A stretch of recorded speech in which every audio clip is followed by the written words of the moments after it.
Hey guys, let me show you how to install Google Maps on Windows. So to start, open any browser. So I just opened Google Chrome. Then from here, let's search for Google Maps.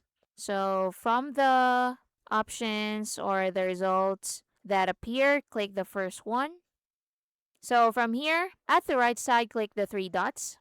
Then scroll down and look for Cast, Save, and Share. Then what you need to do is go to the options and look for Install Google Maps. Then click on that. Then click Install to confirm the action. So click on Install and it will be installed to your PC or Windows. And that's it. If you want to pin it to your taskbar, you can just right click on it, then click Pin to Taskbar. Now, let's say, for example, you're using Microsoft Edge. So let's open Microsoft Edge and let's search for Google Maps. Open it. So click the first one. Then from here, again, go to the three dots at the top right.